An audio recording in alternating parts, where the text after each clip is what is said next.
Olá, sejam bem-vindos ao AWS Summit. Nessa sessão, nós vamos falar um pouquinho sobre migrações de carga de trabalho Microsoft para a AWS. Eu sou o Bruno Lopes, Technical Trainer na AWS, e estou com o João Helena, Senior Partner Solution Architect também da AWS.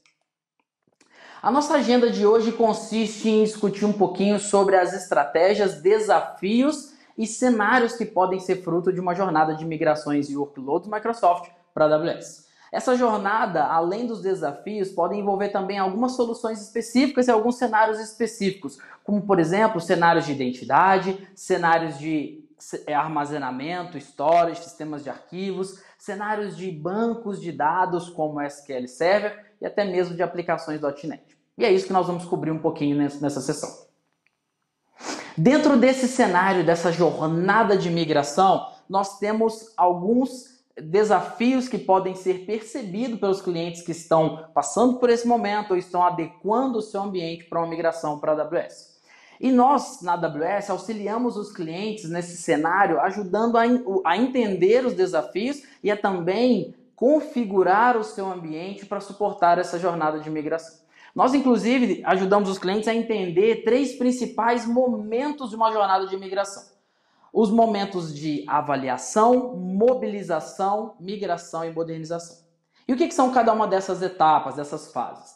Na fase de avaliação é onde os clientes vão fazer o assessment do ambiente. É onde os clientes vão entender os componentes que fazem parte do seu ambiente, fruto da migração, alvo daquela migração para a nuvem AWS. É onde os clientes vão executar algumas ferramentas para encontrar informações sobre as aplicações, recursos, infraestrutura e fazer ali o mapeamento necessário para tomar as decisões referentes às migrações.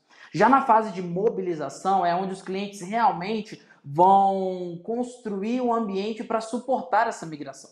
É onde os clientes normalmente vão configurar o seu ambiente de múltiplas contas, é onde os clientes vão definir as estratégias de landing zone, é onde os clientes vão inclusive criar um plano de migração para suportar esse cenário a ser migrado. E na última etapa, na última fase, que é a fase de migração e modernização, é onde realmente as coisas vão acontecer. É onde os clientes vão realmente executar o processo de migração, com tudo já definido nas fases anteriores. Então é ali que os clientes vão, por exemplo, decidir qual tipo de estratégia de migração vai ser utilizada. Se uma migração simples como lift and shift, ou até mesmo uma migração mais robusta, uma migração que necessita de redesenho ou rearquitetura da aplicação. Tudo isso decidido baseado nas fases anteriores que foram coletadas dentro do ambiente. Num cenário de cargas de trabalho Microsoft, não é diferente. Nós vamos também executar cada uma dessas etapas. Mas nós também podemos olhar de forma individual para algumas necessidades específicas dos workloads dos clientes. Necessidades que contemplam cenários de identidade, como o do Active Directory, cenários que contemplam ambientes de bancos de dados, como o do SQL Server, de armazenamento, sistemas de arquivos e até mesmo de aplicações .NET. E é exatamente isso que nós vamos falar nossa apresentação. Para os cenários de migrações de identidades Microsoft, quando nós falamos sobre identidade Microsoft, nós falamos sobre o Microsoft Active Directory. E na estratégia de migrar o ambiente do Microsoft Active Directory para a AWS, nós temos 3 oportunidades distintas dentro do ambiente AWS. Nós temos a oportunidade de utilizar as instâncias EC2 para isso, ou seja, nós podemos promover instâncias EC2 a controladores de domínio dentro do ambiente AWS. Vamos falar mais um pouquinho sobre isso nos próximos slides. A gente também pode utilizar o AWS Managed Microsoft AD, um serviço gerenciado, onde a AWS vai ser responsável por gerenciar o meu ambiente Active Directory e eu simplesmente vou consumir aquilo como serviço, ou até mesmo o ambiente do AWS AD Connector, onde eu vou simplesmente criar uma espécie de gateway, proxy de diretórios para executar, redirecionar as execuções das queries LDAP para o meu ambiente on-premises. Vamos ver então um pouquinho sobre cada uma delas. No cenário onde eu posso utilizar as instâncias EC2 como fruto do meu cenário de migração dos meus controladores de domínio, eu posso ali então configurar o meu ambiente de AD, o meu ambiente de controladores de domínio, com todo o controle e a gestão que eu tenho dentro do meu ambiente, sem precisar de nenhum tipo de peculiaridade ou limitação na gestão daquele ambiente de instâncias EC2, recebendo ali o meu controlador de domínio. Então, nesse cenário, eu tenho algumas vantagens. Eu tenho aqui o cenário onde eu sou responsável por toda a configuração daquele respectivo ambiente. Onde eu sou responsável, inclusive, pelas credenciais de administração e eu tenho acesso a qualquer tipo de credencial necessária, como Enterprise Admins ou Domains Admins. É nesse cenário também que eu tenho a oportunidade de configurar essas instâncias EC2, agora controladores de domínio, para serem membros da minha floresta ou domínio on-premise. Então eu posso configurar nesse cenário um ambiente de extensão do meu Active Directory on-premises para a nuvem AWS, replicando o meu ambiente, até mesmo mantendo uma resiliência maior em caso de falha da configuração do meu ambiente de controladores de domínio on-premises ou até mesmo da conexão de VPN que possibilita a comunicação do meu workload na nuvem AWS com o meu workload no meu ambiente local. Nesse cenário de controladores de domínio em instâncias EC2, eu também tenho a oportunidade de configurar workloads que não suportariam outras estratégias de controladores de domínio, como servidores do Microsoft Exchange, que suportam e necessitam realizar alterações mais profundas no ambiente de Active Directory. Esse é um cenário interessante, mas eu também tenho mais responsabilidade sobre ele. Como eu sou o responsável por gerir as instâncias C2, eu sou responsável pela alta disponibilidade, eu sou responsável pela saúde da replicação, ou seja, eu sou responsável por aquele ambiente de instâncias, eu tenho que configurar isso em mais de uma availability zone para garantir os cenários de alta disponibilidade e eu sou responsável pela aplicação de patches, correções de erros e até mesmo correções de vulnerabilidades. Então esses são pontos que eu tenho que levar em consideração. O interessante aqui é que eu posso comunicar com o meu ambiente on-premise através de uma conexão da VPN ou uma conexão dedicada como o Direct Connect. Já no ambiente do Microsoft Managed AD ou AD gerenciado pela AWS, eu tenho a oportunidade de um serviço gerenciado, onde eu não sou responsável por gerir instâncias, por aplicar patches, por corrigir vulnerabilidades, eu não sou responsável por nada disso. Eu entrego essa gestão para a AWS. E a AWS, em contrapartida, me entrega o quê? Um serviço gerenciado de controladores de domínio, onde eu tenho por padrão, inicialmente, 2 controladores de domínio, já separados em AZs distintas para alta disponibilidade. Caso eu queira, eu posso até adicionar mais, mas eu já tenho esses 2 ali oferecidos, suportados e gerenciados pela AWS. Eu tenho a vantagem também da suportabilidade de integração com as aplicações nativas da AWS, como o Amazon RDS, como o Amazon FSx for Windows, até mesmo o Amazon Workspace, a AWS Single Sign-On. Eu tenho também nesse cenário a oportunidade de configurar esse ambiente se comunicando com o meu ambiente on-premise, através da conexão também de VPN ou do Direct Connect. Uma diferença importante para a gente levar em consideração é que o cenário do AWS Managed AD não suporta que ele faça parte de um domínio já existente, de uma floresta já existente. Então, se eu quero comunicar com o meu ambiente on-premises, eu preciso estabelecer ali um trust, uma confiança entre o meu ambiente on-premises e o meu ambiente na nuvem AWS. Isso sim é suportado e totalmente plausível de ser feito dentro do seu ambiente do AWS Managed AD. Um ponto importante a ser ressaltado aqui também é que essa configuração te dá a oportunidade de estabelecer um logo único, onde você não precisa ficar configurando ambientes diferentes para suportar ao cenário de identidade, cenário de autenticação e autorização dentro do seu ambiente. Através desse trust você tem essa facilidade. E também a característica de backups automatizados, onde o próprio serviço vai ficar incumbido, responsável de executar os backups e manter alguns desses backups, a retenção desses backups dentro do seu ambiente. Já na terceira opção do AD Connector ou do AWS Active Directory Connector, eu tenho a oportunidade de também estabelecer, através da VPN ou do Direct Connect, uma comunicação do meu ambiente em nuvem com o meu ambiente on-premises, mas sem nenhum tipo de cache ou sem nenhum tipo de configuração de controlador de domínio na nuvem. Eu apenas posso configurar o meu conector do Active Directory, o AD Connector, e ele vai trabalhar como uma espécie de gateway, de proxy, sem nenhum tipo de cache, redirecionando as minhas requisições para o meu ambiente do Active Directory on-premises e suportando e compatibilizando com diversas soluções AWS para facilitar a sua gestão e o controle do seu ambiente de identidades Microsoft.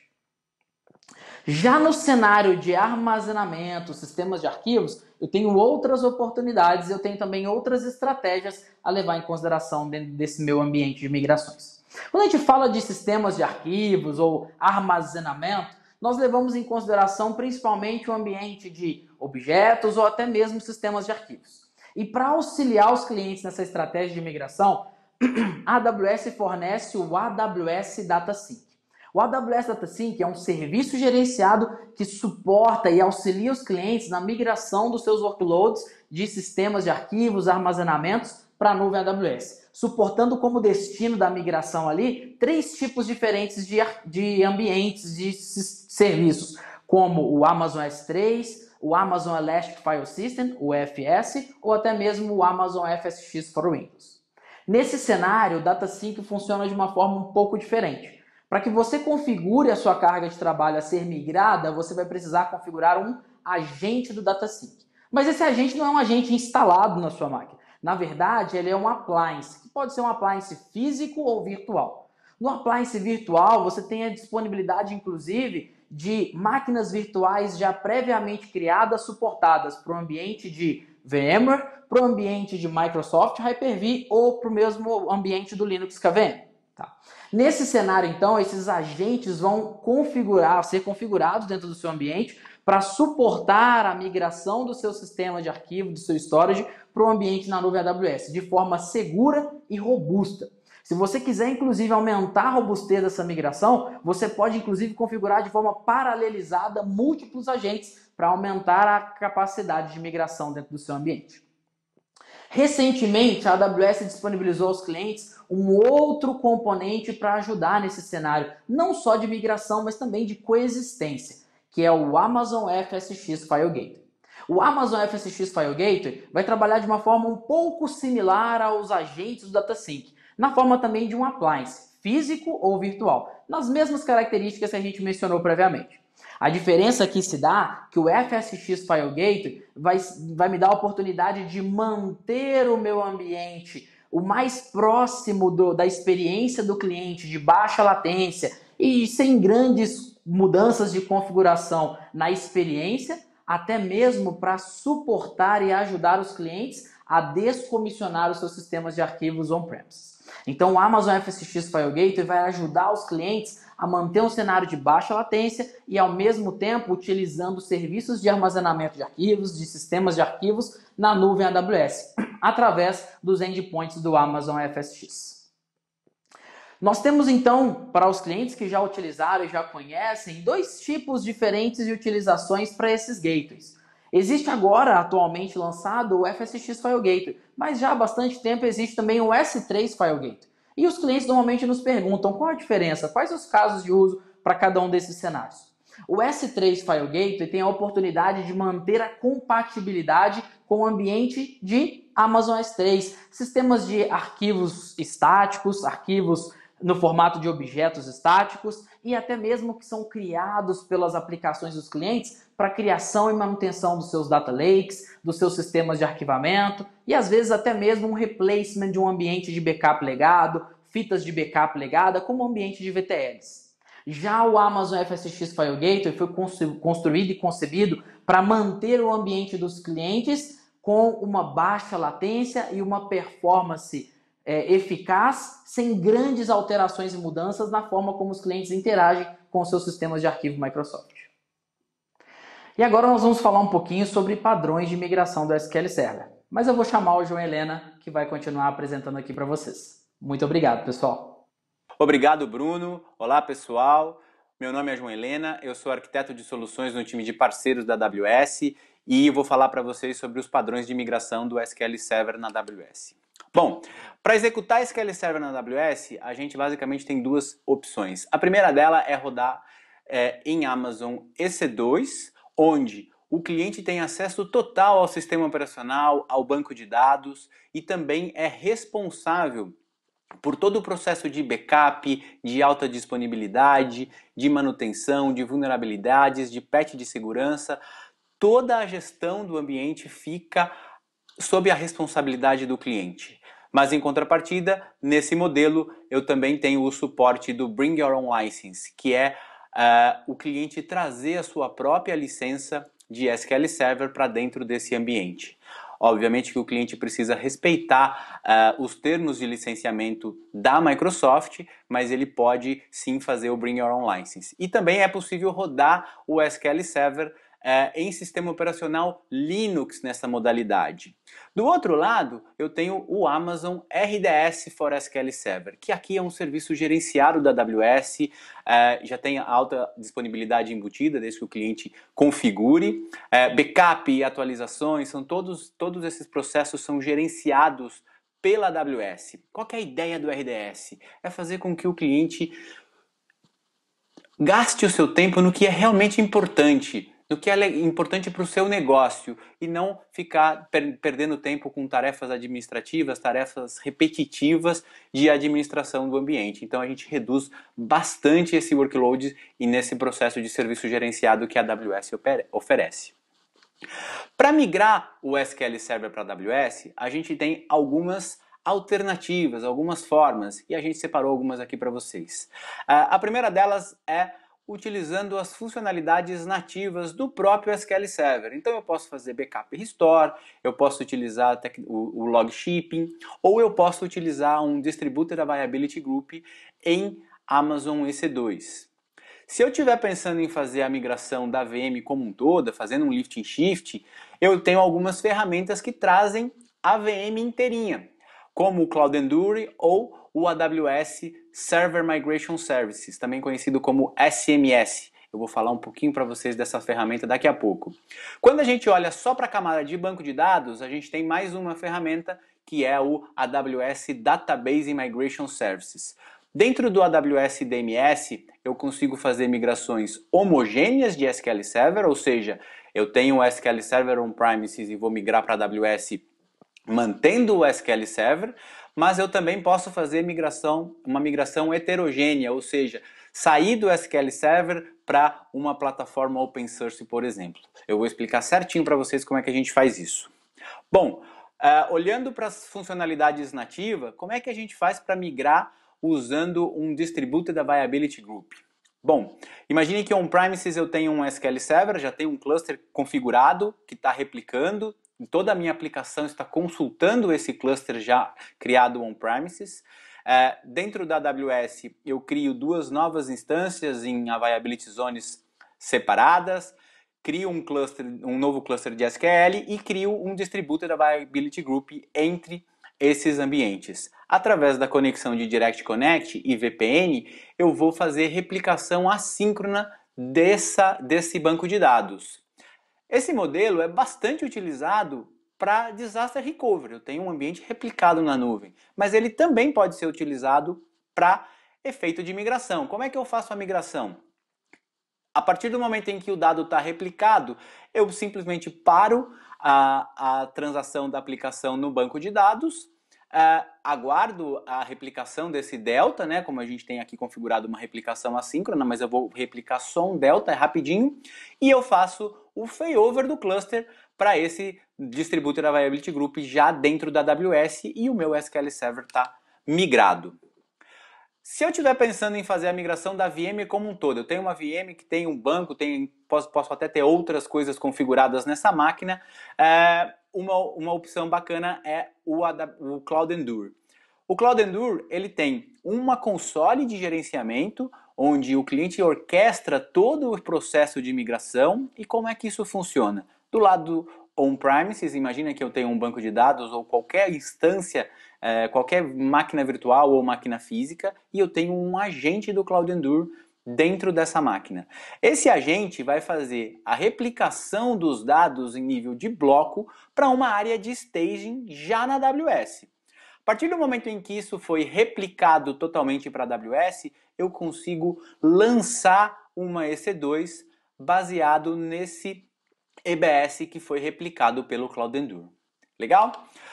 E aí a gente tem mais uma ferramenta aqui que é o SMS, o AWS Server Migration Services. Aí vocês podem me perguntar, poxa, mas para que eu preciso do SMS se eu já tenho o Cloud Endure? A grande diferença do SMS para o Cloud Endure é que o SMS é agentless, ou seja, eu não preciso instalar nenhum tipo de agente para fazer a migração de VMware ou de Hyper-V.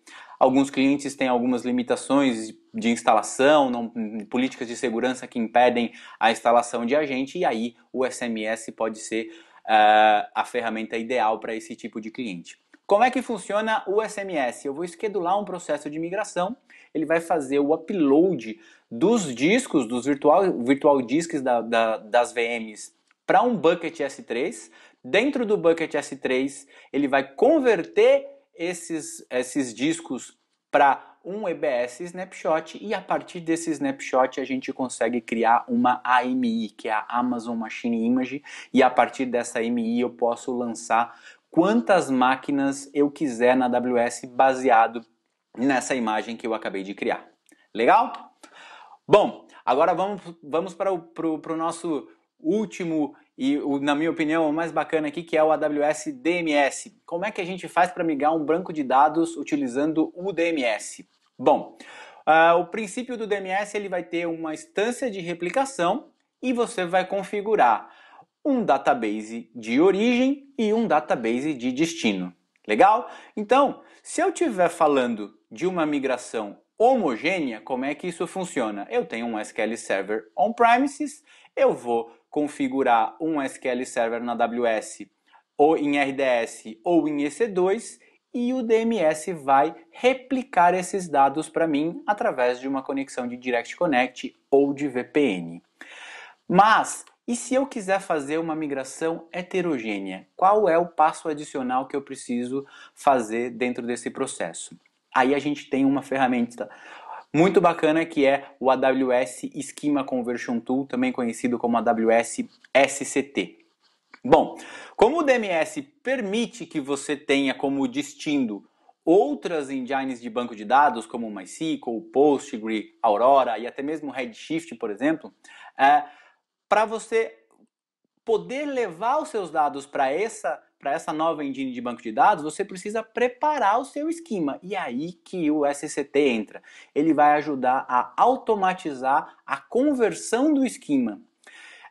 E aí, integrado com o DMS, ele faz esse processo de migração para os clientes.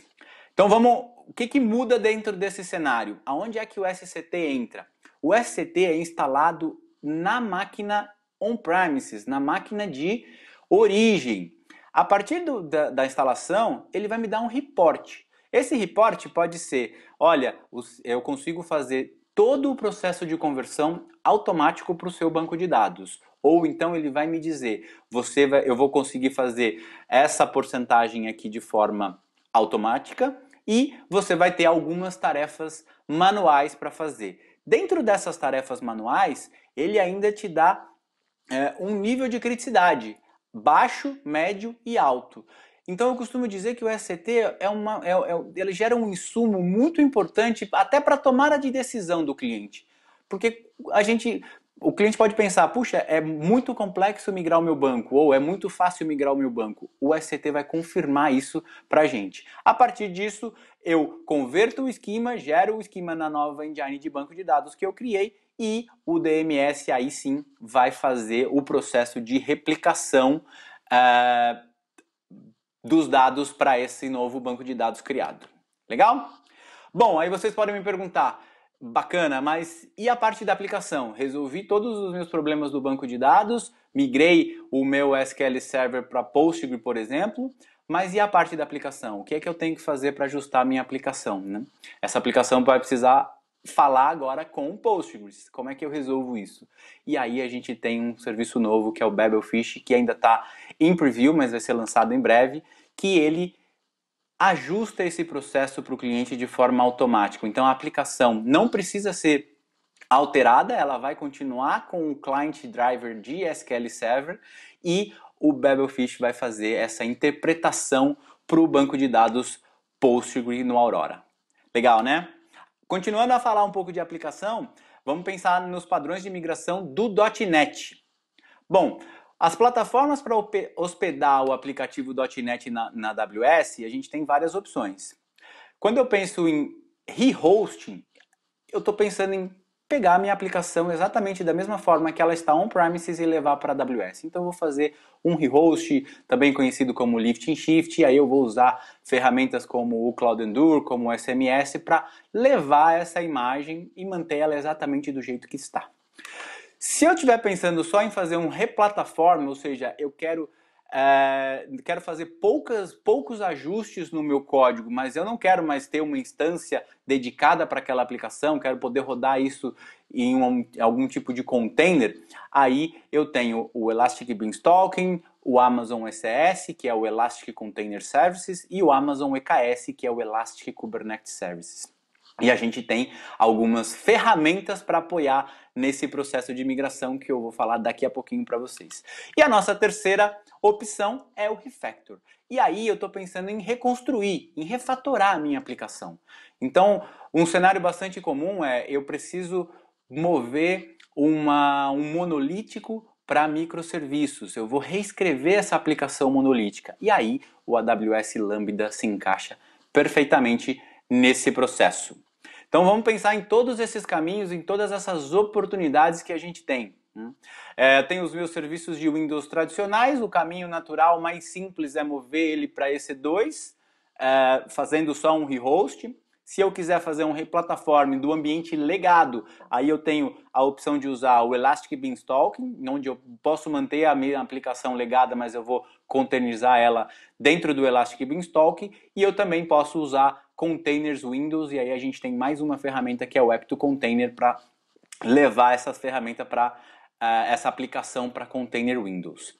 Se eu estiver pensando em re-architecture, eu tenho uma outra ferramenta que é o Portability Assistant, que vai ajudar a portar essas aplicações legadas que normalmente estão em .NET Framework para .NET Core, e aí vai me abrir um espaço, um leque para todo esse processo de re-architecture usando Fargate, usando Lambda, usando containers em Linux, e eu também posso gerenciar esses microserviços através do AWS Step Function.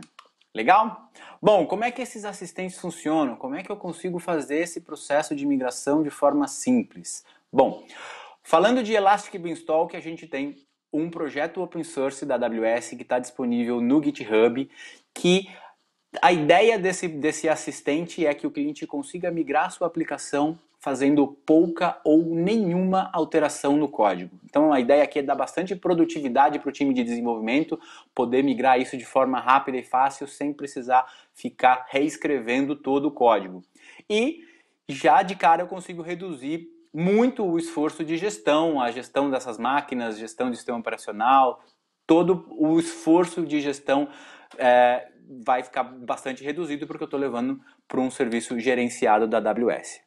Na prática, como é que isso funciona? Como é que eu levo a minha aplicação? Então imagine que on-premises eu tenho uma aplicação ASP.NET e eu vou executar um script de PowerShell que vai descobrir quais são os sites de IS que eu tenho naquela máquina. A partir disso, eu posso selecionar qual é o site que eu quero migrar. Depois eu vou descobrir as strings de conexão com o banco de dados. Aqui notem que eu tenho um passo que é opcional, que é atualizar essas strings. Então imagine que se eu for manter o meu banco de dados, eu não vou precisar fazer nada. Mas se eu já estiver fazendo a migração da aplicação e do banco de dados, eu já consigo atualizar essas strings aqui dentro do assistente de migração. E aí ele vai gerar o pacote de implementação do Elastic Beanstalk e a partir daí eu posso implementar isso dentro do Elastic Beanstalk. No Elastic Beanstalk eu tenho o controle de versionamentos, então eu posso ter a versão 1, versão 2, versão 3 da minha aplicação e posso também ter os meus ambientes. Eu posso ter um ambiente de desenvolvimento, um ambiente de qualidade e um ambiente produtivo. Então eu consigo fazer toda essa gestão dentro do Elastic Beanstalk. E aí, falando ainda de ferramentas, né, para ajudar nesse processo de modernização, as outras duas ferramentas que eu já citei, vamos explicar um pouquinho como elas funcionam. O Portability Assistant for .NET é uma ferramenta que vai avaliar a compatibilidade de O que é que eu tenho que fazer para mover uma aplicação .NET Framework para .NET Core? Então aqui, quando o cliente está pensando em refatorar o seu ambiente, quando o cliente tem acesso ao código da aplicação e ele quer mover essa aplicação para .NET Core, essa ferramenta vai ajudar nessa avaliação de compatibilidade para facilitar esse processo de migração para .NET Core. Lembrando que .NET Core o cliente consegue rodar em Container Linux, em Lambda, enfim, enquanto o .NET Framework ele precisa necessariamente ter ou um Container Windows ou um sistema operacional Windows. Legal? E o App2Container é uma outra ferramenta que também ajuda a containerizar a aplicação, mas aqui é para um cenário mais específico. É onde, imaginem uma aplicação .NET que eu não tenho acesso ao código, mas de alguma forma eu quero containerizar essa aplicação, vou continuar com ela, é uma aplicação legada, mas eu quero levar ela para container. E aí o App2Container se encaixa perfeitamente como uma ferramenta de linha de comando para levar essas aplicações .NET e Java para containers. Como é que funciona o App2Container? Então, ele vai converter essas aplicações de forma automática para Windows Container. A ideia é que você não tenha que fazer ajuste e alteração no código, né? E ele é muito fácil e rápido para configurar. São alguns comandos você já consegue gerar o seu artefato. Eu vou explicar agora nesse próximo slide como é que isso funciona. Então, on-premises, temos uma aplicação ASP.NET. Eu vou executar um inventário do App2Container. Dentro desse inventário, eu vou descobrir todos os sites que são possíveis desse processo de containerização pelo App2Container. Eu seleciono qual site do IS que eu quero containerizar, vou verificar as configurações, as dependências dentro do IS. Também posso aqui atualizar as strings de conexão com o banco de dados e aí ele vai extrair todos os artefatos necessários para containerizar essa aplicação. Legal? Tendo esses artefatos, eu vou enviar esses artefatos para um bucket S3 já na AWS. E aí a gente tem uma maquininha aqui que eu estou chamando aqui de Workspace, que é uma máquina Windows, mas essa máquina precisa ter o Docker instalado. Então, a partir desses artefatos que eu criei com o App2Container, nessa minha máquina de Workspace, eu vou fazer o build e o push da minha imagem do container para o Amazon ECR, que é o Elastic Container Registry, que é onde eu vou armazenar a imagem do meu container. E a partir daí, eu posso lançar um Task Definition no ECS, eu posso fazer o deploy em EKS. Dentro do App2Container você seleciona se você quer fazer para ECS ou para EKS, legal? Bom, pessoal, é isso. Aqui tem alguns links super importantes. A AWS disponibiliza uma vasta quantidade de informações. Fiquem à vontade para consultar. Todos esses assuntos que a gente falou aqui, tem muita documentação disponível para vocês. Muito obrigado a todos. Valeu, Bruno, pela parceria. Por favor, preencham a pesquisa da sessão. A opinião de vocês é muito importante para a gente. Obrigado e até a próxima. Valeu, um abraço.